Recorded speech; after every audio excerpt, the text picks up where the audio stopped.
Hi, and this is Nick Jack, and I'm from No Regrets Personal Training, and I'm going to talk to you today a bit about our sport-specific conditioning program, and it's more, and even more specifically than that, our assessments and how we design programs for sports stars or want-to-be sports stars.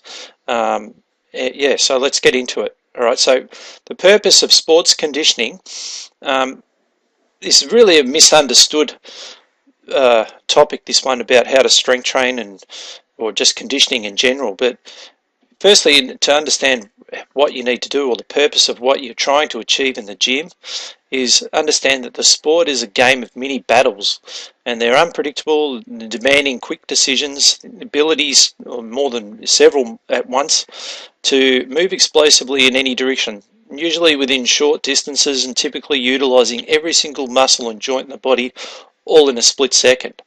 All right, so here's a picture of one of our trainers, Dylan, who plays VFL football, tackling someone. So you tell me how many muscles are on the job and how many skills he needed to be able to perform that tackle. Right, so to be multiple things at once. Now, the ability to win these battles creates game-breaking play, so that wins games and produces champions. Only an integrated approach that develops all the skills and abilities working together, all in the correct sequence and timing and with balance and everything going in the right order, will truly maximise the potential of the athlete. So in the case of this guy, a tennis player, a lot of the players at the top level, they all can hit really good forehands, backhands, everything. It's the little conditioning things that separate the average player and the great player. It could be lasting the point out longer or the games longer, or just get to the ball that little bit quicker, or have that bit more explosive power on the backhand or the serve. Or it's just that little thing, and it's the conditioning that separates the average from the great. All right. So the purpose of your sports conditioning program is to have a neuromuscular philosophy approach as opposed to a muscle approach, which is what I said at the beginning is typically what most conditioning programs will focus on, is just on the strength element. But sports strength is about building athletic movement using skills, with strength being only one component. Power balance is massive, neuromuscular coordination, and all of it in a standing position. Because sport and life are three-dimensional, so you don't isolate muscles. When Dylan was doing a tackle, or say an example of skiing here, you're not isolating. There's even the arms; they're not doing. They're playing a critical role in achieving the balance, the head position, the bending of the knees, like the perfect balance of the posture. All are critical elements. You can't sort of say, well, all I need to do is leg extensions to make me a better skier. That was just craziness, but that's pretty much what people do. Or bench press and even deadlifts or even power cleans. I don't know how a power clean can possibly help a tennis player relate. It does not relate to their game at all. All right, there's a lot of lunging and twisting in that. So completely disregarding the movement patterns essential to the sport is just craziness. All right, so what you need to do is you need to have a series of tests. So why do you have a test? Well, you need to have a starting point. You need to know where you're at right now to know where we need to go, what needs to be worked on. All right, so you need to know physically and psychologically, are you ready for this type of training? Because it's quite demanding. A lot of people go ahead and play the sports, but they don't quite achieve the results they want, or they might suffer multiple injuries because their conditioning lets them down. All right, so you need to have before you can start getting straight into the sports conditioning elements, you need to have some basic core conditioning foundation principles ticked off. So balance, flexibility, movement skills need to be established before you can start any of this stuff. And all of these things are where the injury prevention side of things are ticked off. And then you move into performance training. Always remember, it's injury prevention first, performance second. There's no good trying to be awesome at things and getting injured all the time, because if you're injured, you don't play. All right, simple. So firstly, a conditioning program must ensure you don't get injured. Another reason we test is to measure improvement, and it also helps us to identify these weaknesses along the way. The last part would be, it's critical to designing a specific program to improve your performance. So like I was saying, once you've ticked off injury prevention, then you're in the improving performance side. All right, so first thing we need to do is assess function and your core function in basic phasic muscle testing. So phasic muscles are the muscles that are prone to becoming lazy and weak, and long and weak more or less. So they're pretty much, that will be a massive factor in regards to injury. All right, so we need to identify where you are with those things. All right, so first thing is this is our abdominal testing. I'm not going to go through all of this. You can check out a lot of our other videos where I go into this in great detail, but this is to give you an example where we would test breathing, basic transverse abdominis activation at the most simplest level you can find, lower abdominal testing, and twisting testing. So the twisting down the bottom here with Ellie, one of our trainers who's a tennis player. This is from Stuart McGill. This is an excellent test you can use to identify hip imbalances and issues with twisting. Once we've moved through the core conditioning tests, then it's up to moving through phasic muscle testing, which is, like I mentioned before, is the lazy weak muscles. We sort of broken it down to our two main ones, being lower traps, which is a huge problem with shoulder issues and neck problems, and the glute test, which is pretty much any problem in the lower limbs, in the legs, there will be an issue with the glutes. So these are at the most basic level. We can use these tests to assess where you're at. All right, so again, you can watch some of our other videos to see these in more detail. This is just to give you an idea of our process. Once we've done that, we'll assess the flexibility imbalances. So we'll have a series of stretches that we'll start with neck stretches, shoulder stretches, working our way down to pec stretches, abdominal, and then through the lower limbs, the hips, the hamstrings, quads. This is actually a bit of a hamstring and movement assessment, this one. Hips again and calves. All right, and basically, like you want to be able to work out, okay, what's normal and what are you at? Do you need this stretch, yes or no? If it's hard to do, pretty much means yes, you need it. If it's not hard to do, it means don't do it. All right, because if you just stretch everything, it's as bad as stretching nothing. All right, you need to have a much more scientific approach to that, working out where are the things that are tight, that are limiting range of motion, and stretch them and only them. If everything's fine, it means don't do it. It means there's possibly a stability problem or a strength problem. All right, so these would be our key stretches that we would assess to work out where to start. Once we've done through the core conditioning, phasic movement, and the stretching assessments, then we move into key movement patterns. All right, so first one would be the squat. Now, the squat is a very important one because it's the same relative timing to jumping. It's critical in developing the quadricep strength essential for braking. So if you're a runner and you run down a steep hill, you'll know what I mean when you need your brakes, and it'll pretty much be the quads.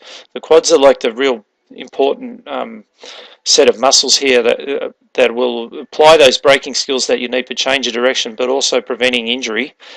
And also it's helping you to develop that pattern of jumping, which for basketball players, football players, I don't know who doesn't want to be able to jump better if you're a player like that. This would be our requirements for a pass on a squat. So you need to be able to have the angles correct on. So the moment arm here of the squat, quite often we see people squatting more like a deadlift. It looks nothing like a squat. They've got a massive muscular imbalance through and just poor patterns, just poor training really. All right, so this is what it should look like. These are the things you're looking for. So spine must parallel to the tibia, knee alignment's nice, neutral lumbar curve, reasonable range of motion, heels stay firmly on the ground with good ankle range of motion. The squat most likely be lost from the core, resulting in the spine rounding up. So we sort of use a few cueing here of chest up, tummy tight, and again looking for the knee alignment. Usually, as people get to fatigue, you start to see issues with that. All right, so that's the first one, the squat. Then we move into the lunge. This lunge is critical for most sports, especially tennis. Like pretty much is a game of lunges. Squash as well. But it also greatly mimics the action of running, and is out of all of them, besides possibly twisting, it's the most athletic movement pattern of them all. The beauty of the lunge, it can be performed in all directions. So this is a picture of Luke Andrews, a football player who's doing a lateral lunge or a sideways lunge, but it can be performed backwards, forwards, on a 45-degree angle, even cross lunges. So it's a very athletic movement, and it's one you must be good for. These are just foundation movements. This isn't even sports stuff. This is just general. You should be good at this for life. Again, the angle, the requirements for pass, the angle of the tibia on the front leg must be sort of parallel to each other. You see here, bad form. Here's a picture of Paul Check doing a bad lunge. Good knee alignment, tall upright posture, and reasonable range of motion. This is also a great test for identifying tight hips, which you will see become a massive problem for, say, golfers or someone who can't rotate very well. Usually you'll find this will lead to either knee problems or low back problems if there's tight, if the lunges are like hard to perform. All right, so very important movement, this one. Bending, this one is commonly linked to all types of back pain. All right. It's an essential sport in sports for the development of more balance and acceleration, because you're really utilizing the posterior muscles, the glutes, the hamstrings, the back muscles. These are the ones that are making you go forward. So squats are the ones that are making you brake. This is the one that's making you run faster or just accelerate. All right, so this is a very important one. Again, usually very poorly performed, hence that's why there's so many people with back pain. The requirements for a pass, you must be able to maintain a neutral spine, meaning if we placed a stick on your back, we must be able to get our knuckles between your back and the stick. Must be able to get correct bending at the hips and not a squatting sort of feel. Should feel like a bit of a hamstring stretch. Normal range is about 50 degrees without losing a pinch or the tape getting tight. So here's a picture of us where we use tape on the back. If the tape gets too tight or you can't, or you lose that little knuckle distance between your back and the stick, you're not doing it right. All right, so you can use tape here to help you get good form with that. Pushing, probably one of the more simpler ones. This is again where most sports coaches or just personal trainers in general will just use the bench press, which is a dumb exercise for sports. I don't know any sport that needs you to lie on your back and push heavy things in the air. It does not help you to improve the pushing movement pattern in a standing position, where you really need to use the legs and the trunk and then the arm last. All right, so this would be our exercise. Our test for this would be the single cable arm press. What we look for with this is the elbow must be at the same height as the shoulder throughout the exercise. Correct lunge stance held throughout. Both arms must replicate the movement of the pushing forward and returning at the same height. And the last critical element is looking for good rotation. So we try to tell our clients, think of this as trunk rotation than an arm push. All right, so a critical one for sports, anyone who does throwing exercise, the javelin or something like that, but you know, even tennis like a serve is a throwing action. So if you've got a deficit in this one, you're going to have a deficit in your game for sure.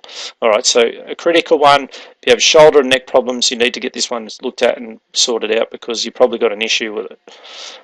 Pulling is probably the easiest of them all to learn. Unfortunately, because of that, it's also the one that's least trained. And because of that, it leads to most muscular and postural imbalances, especially around the neck, the shoulder, and the trunk. Right, so good technique on this one is the shoulder blades must retract right at the end of the movement, as opposed to going too early or not at all. Here's an example of us doing a bent over row with one of our clients, and she's demonstrating quite good form here. Yeah, nice tall posture. When we use a little cable squat row, sometimes we'll look for the squatting movement pattern because it's integrating, which is very specific to sports. But like I said, a very easy one to get right, but often the main problem is this is just not done enough. Twisting, the last one, right? So this one's the most important pattern of them all. Pretty much the reason is that all of the other patterns were developed from twisting. It was the first one you ever had when you were a toddler. Before you could use your arms and legs, you were able to wiggle around on the floor. So it's the first one you ever used, the first one you learnt to develop the other ones from. So if you have an issue with this one, you'll have an issue with them all. All right. In terms of sports, rotational power is critical. Put a picture of Ellie here, our trainer playing tennis, and the amount of rotation needed to hit an awesome forehand that she's hitting here cannot be underestimated. So, you know, if she has an issue doing a wood chop exercise in the gym, she will have an issue with her tennis game, guaranteed. All right, so requirements for a pass: the movement should initiate from the trunk and not the arms. Correct knee bend, 70% of the body weight, because we're looking for a good weight transfer on that exercise. So Luke here, he's got a good weight transfer. One leg should almost be perfectly straight, so you can see there, arms held in front of the body. We quite often see weak people holding it really close to minimise the lever, and they end up using their arms too much, which is really bad for, that's how you would create tennis elbow problems and shoulder problems. not to mention probably the low back problem coming in later on. All right, so these would just be our foundation patterns. All right, which now leads us into our sports testing. So how do we test for sports? Well, remember we said at the start, sport is unpredictable, demanding quick decisions, the ability to move explosively in any direction, usually within short distances, and a lot of this will require the ability to apply the brakes. It's the ability to apply the brakes really, really well that makes players appear fast and quick. Because a lot of the times the players who are best at this in a just a sprinting race, they're actually not that good. But on the sporting arena, they're incredibly agile and seem to be hard to be able to tackle or chase, or they seem to evade very well. The braking system obviously also is the key to preventing injuries, and this is where a lot of the times that the game-winning plays are produced or champions are made. So basically our sports testing program really needs to test the brakes more so than the accelerators, which is unfortunately what most people test for, which is quite crazy now that you know that brakes are more important. All right, so brakes.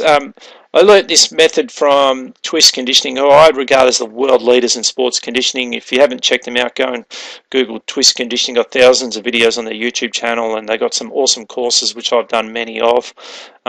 They use an acronym that they call BRAKES, and they use this with high, professional sporting athletes in NFL, NHL, NBA. They're based in Canada, and I really love this sort of a methodology on how they use this. It really sums up everything that we try to do ourselves with our athletes, our sporting people, and to be honest, even the general population to an extent as well. So the BRAKE acronym means B for balance, R for reaction, A for agility, K for quickness, E for explosive speed, and eccentric strength. Eccentric means the braking part, the slowing down phase or the down phase of a movement. Like I said many times, far too many trainers and coaches focus solely on the strength and the building muscle size. It's not only detrimental to the game, but also risks injury by not fully developing the conditioning skills needed to firstly prevent injury, but improve the performance of changing direction and stuff like that. All right, so let's have a look at our key assessments, and on our channel you'll also find that we've done common mistakes ones as well. So I'm going to run through these quickly and then give you the videos where I talk about it in a bit more detail. So first one, we've got the single leg squat with Dylan here. These would be our checklist that we're looking for. So neutral spine, good postural control, full range of motion to desired depth, balance control, eccentric control, knee tracking, looking for good weight shift and muscle activation, and good concentric return, which meaning we're looking for a fast return up to the top. So we'll give you a score out of 5 and test the right to the left.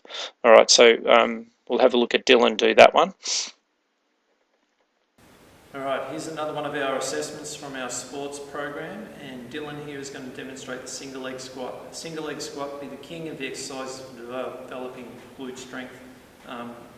Essential for anyone who's a runner, anyone that does jumping, which pretty much puts nearly every sport into that category besides rowing and swimming maybe. So Dylan here is going to demonstrate how to do it. We're going to walk through the finer points of it. All right, so firstly he's going to set up in an athletic arms position. So athletic arms means this arm is in front of him while he's balancing on his leg. This is like pausing the running phase, I suppose, more or less speak. All right, so he goes down into his squat, and then we're keeping a good posture at the bottom here. And then as he comes up, his arms switch as his knee comes through. And what we're looking for from a frontal view is trying to keep his knee in a perfect alignment. He's got a good posture, so he's looking straight ahead. And he's got the athletics arms moving, so he's in preparation for running and jumping, all those things that we need to do. Common mistakes with this one, obviously there's going to be loss of athletic arms. That's it. People resting their hand on their one leg to try and push them up. That's a real sign of a weak leg when someone does that. The knee tracking not being in the right place. Loss of posture, so people not bending the knee enough and just hinging at the hip too much. Using too much hamstrings. All those things are factors that we're looking for in our assessment, and we want to rule them out and teach you how to do it the perfect way, because we can do a lot of stuff when you get it exactly right. Alright, so hope you enjoy that video, and we'll see you in the next one. All right, now balance, tuck and hold. This is where we look for balance boards are awesome, by the way. Like, if you've never used these before, they're great. A lot of sports conditioning coaches stuck in the old mindset of deadlifts and Olympic lifting just can't get their head around this stuff. Most of them, they just regard it as a circus act, but that's because they just don't understand it. When you know what you're using this for, it can do some amazing things, and I've seen it firsthand hundreds of thousands of times with so many clients. It's unbelievable. So these would be our checklist. So strong tuck position, good range of motion, evenly distributed weight. This is an important one. Core set and neutral spine. We always find most people lose this really quickly. Adjustments must be made from the lower body. This is another big one, all right, because you're looking for the legs being able to separate from the upper body. That's a really important one for a golfer, by the way. So if you were a golfer watching this, this is an excellent exercise for you. And maintaining knee alignment. All right, so let's have a quick look at Dylan doing this one. The basic introduction to balance training. We use this pretty much with everyone, but especially for the sports person. Anyone who plays sports must be good at this. If you are not good at this, you will have problems. You might not have them yet, but you will have them. All right, so Dylan's going to show us how to do this. We call this the stick and hold, or just extreme balance board hold. And basically you sit up in a nice even stance, beautiful athletic posture. His hands are quiet, and he drops down into a squat, which is a decent range of motion. And you should be able to hold the board from touching the floor for at least 5 seconds. If you can do that, it should be 10 seconds for most people, but you can do that quite easily, right? So this is an excellent exercise for just building great strength and stability, even distribution of weight. Right? Common mistakes of this one, get Dylan to do, this is where, like, firstly he's lost his posture, so his bum, usually people's up too high, they're not low enough. All right? If he does another one, this is where people moving their hands around too much. So if he tries to go down again, see, he's just all, like, if his hands aren't quiet, he's never going to be able to hold that position. He's going to be all over the shop. Right? So again, a great exercise leading into developing strength and power stage of squatting, which is squatting is jumping. So if you're not stable, you'll never get the other more difficult ones that we'll do as we'll progress through the assessment. All right, see you in the next video. Okay, so now we're into the next one. We're looking for a little bit faster, sort of using the extreme balance board. This is quite this is where you're really developing the brakes here, because looking for a quick drop, and we're trying to achieve this criteria. So the board not touching the ground, maintaining the posture in the knee alignment, no hesitation on the drop, able to hold for 5 seconds on the drop, full range of motion. All right, quite a difficult exercise. Again, if you've got the key foundation of squatting right, you should be able to develop this skill. Develop this skill, you'll start to transfer itself into the game for things that are very similar, that have that same timing. So let's have a look at Dylan doing this one. Welcome to today's video, where we're going to show you our new revised sports assessment, and we're using Dylan here to demonstrate how it's done. This exercise is using our extreme balance board, and we call this one the quick drop. And this exercise is predominantly used to encourage the stabiliser system and your braking muscles for deceleration. So Dylan's going to give us an example of how it works. So he stands with an even stance on the board, and then he's standing up nice and tall. He's just going to drop right down really quick. And his goal is to try and stabilise it perfectly, and he comes back up and then just drops really fast, like that. There you go. And his goal is to try and have an even distribution of weight between left and right, maintaining a beautiful posture from the side. Right, so we'll get him to do one more. Perfect. Right, now he's going to show us what the common mistakes of some of them are, so we can see, so you don't make them. You can see what you shouldn't do. Right, so Dylan's going to do a couple of the bad mistakes. In this case, he just sort of lost his posture. That was the main reason. Another one is when they don't use their hands are flapping around all the place. Yeah. So we see when he was doing the good ones, his hands were nice and quiet. All right, so he's never going to get good balance when he's doing that. He's never going to get good balance when he's looking at the ground. All the good ones, he was looking straight ahead at the camera.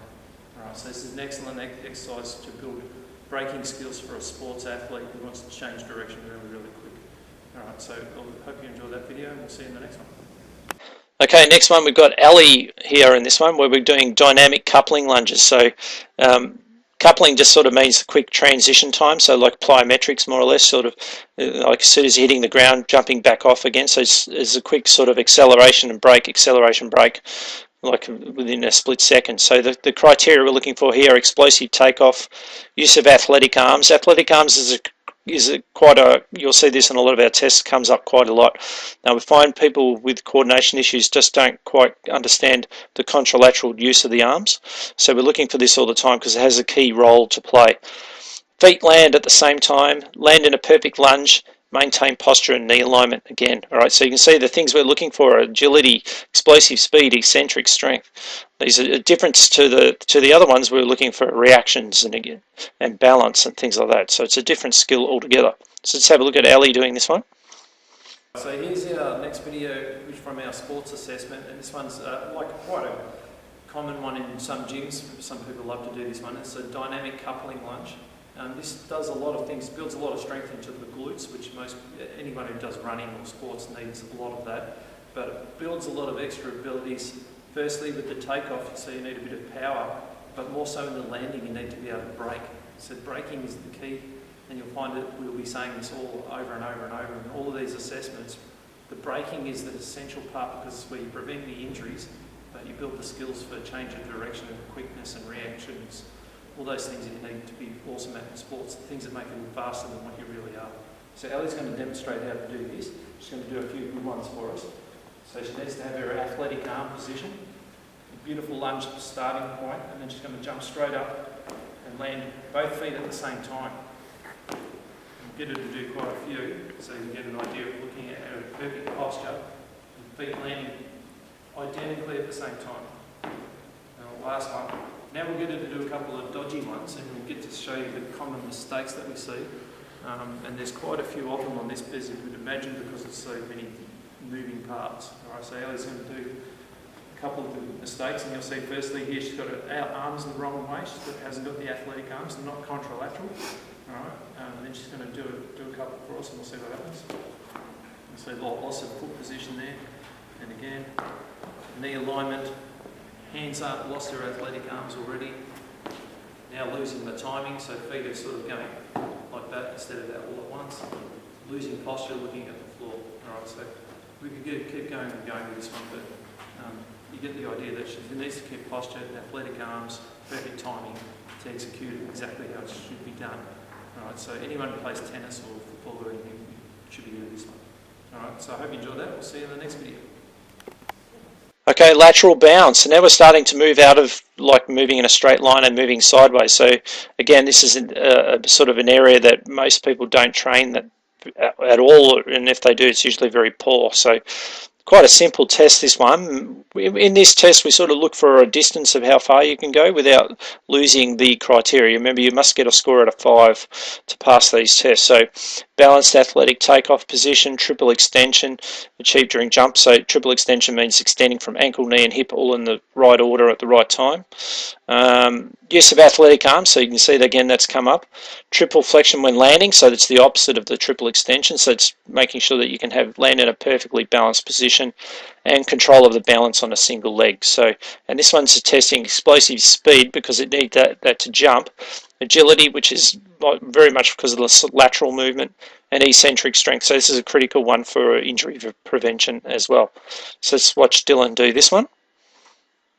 Okay, so now we're going to be looking at lateral bounce. This is a great exercise, and the first one is so far in our sports assessment where we're going to move lateral, which lateral means sideways, if you're not sure what that means.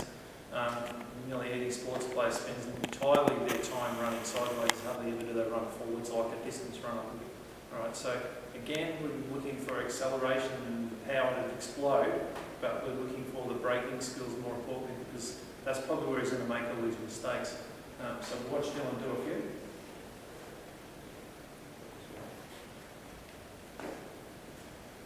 And you'll see he's got the athletic arms, he's going to land nice and low, he's going to maintain perfect posture, and this builds great strength and reactions into his ankles as much as through his hips.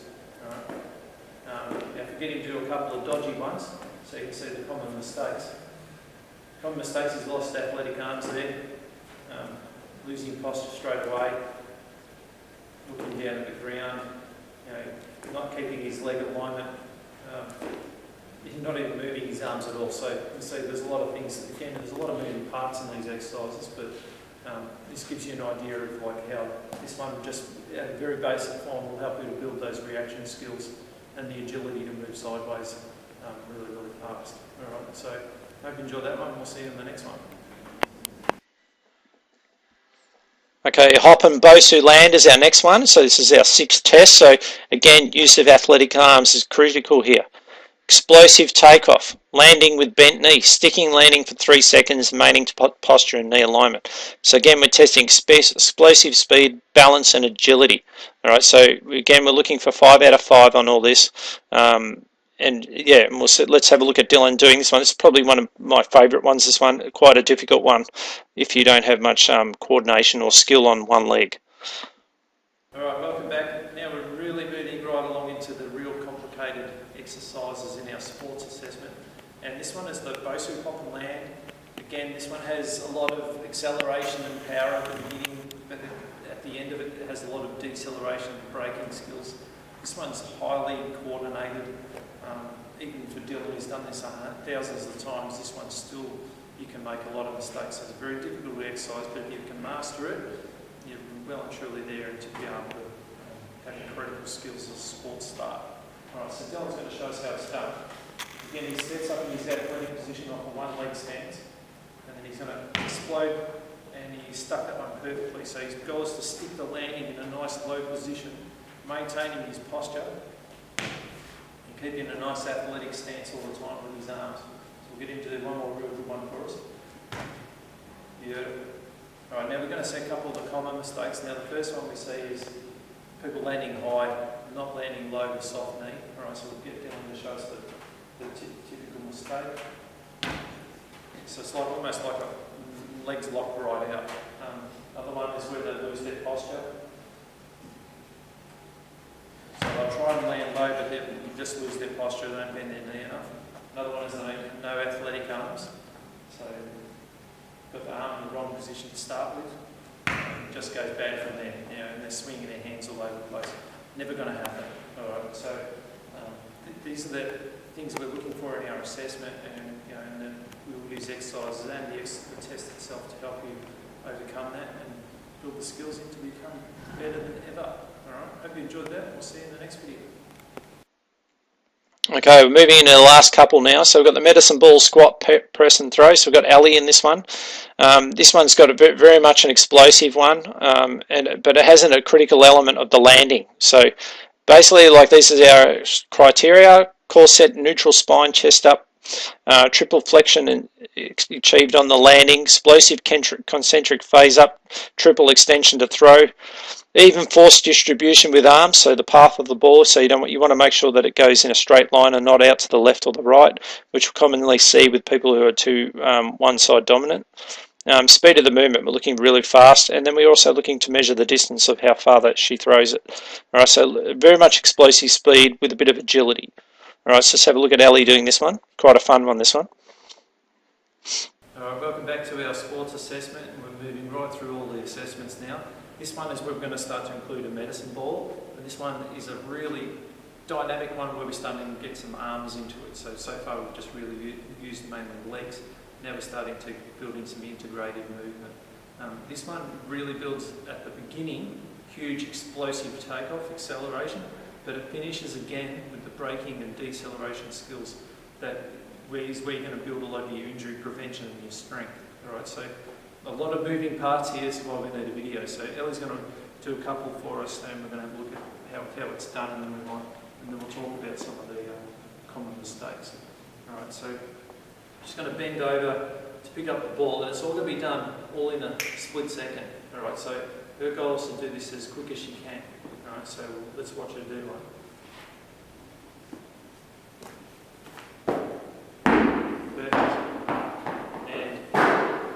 You see when she did that one then, that when she bent over to pick up the ball, if we get Ellie to do another one, just to get the ball back, when she bends over, she's got to make sure she maintains a nice neutral alignment.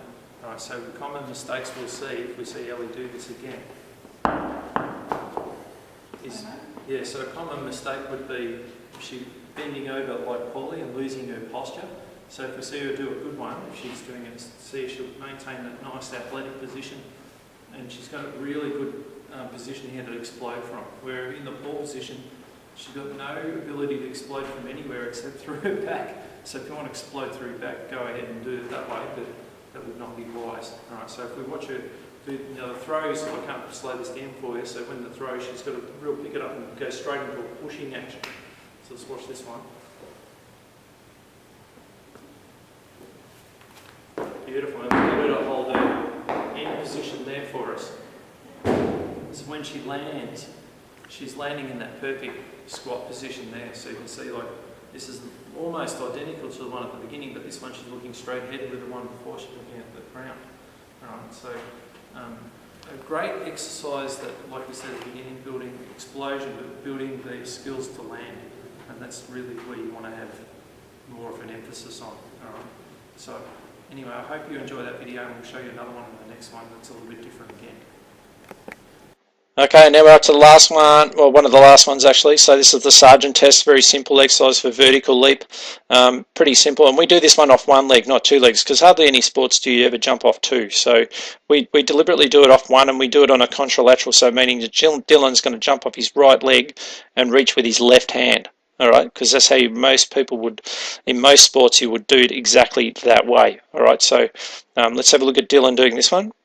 Right, here we are in another one of our tests. This one's a very simple, easy one. It's been around for a long, long time, so there's nothing groundbreaking with this one, but very, very easy to replicate, so that's why we're going to use it.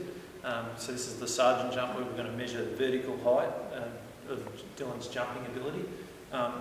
We sometimes use two legs, but we always use single leg, because most sports require you to jump off single leg. All right, so we'll use two legs if we're a bit uncertain, or we want to have a look at something, but we're always going to test the single leg to see what we can find. Right, so Dylan's going to give us an example of how to do it.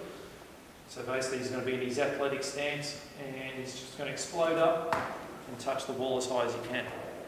Pretty much, there's not a lot you can to explain about this one. If you can do all the other stuff that we've already shown you, and you can do that well, then you'll probably do this quite well and have a fairly good height. If you do have a problem with the other ones, you'll just get found out on this, and you won't have that athletic ability you're looking for. All right, so doing stretches and all this sort of garbage, which I've heard many times for basketball players, it just doesn't work. All right, so there's a lot more to it than that. Yeah, and that's the sergeant chest, it's the sergeant jump. All right, so we'll see you in the next test. All right, agility test. So this is there's millions of these we could use, but we try to keep it fairly simple. We want to try and record the time it takes for the athlete to run 10 to 15 minutes and then back to the 10 metre marker. So we can record the time for the 10 metre sprint, and also from the markers from 0 to 10 if we want to as well. So it's a good way to test this. So you can see, like how we said at the start, we really defining like measurement points, so you can you can really plot your improvement as you improve, but it helps us to also to identify deficiencies and weakness in your abilities as an athlete. So let's have a look at Ellie doing this one. We're about to do another one of our sports assessments, and I've got Ellie here who's going to complete this one. This one's our first one is like sprinting, and it's got agility in it as well. So again, you're going to see like a massive change in direction here. If we had a stopwatch, we might record two things. We might record the total time, and we might record just the distance from this cone back to this cone. All right, so Ellie's going to demonstrate how it's done. No real common mistakes other than probably the fact you just can't do it. All right, so it's going to be a coordination thing and just the ability for pure out speed. All right, so let's have a look at Ellie do it.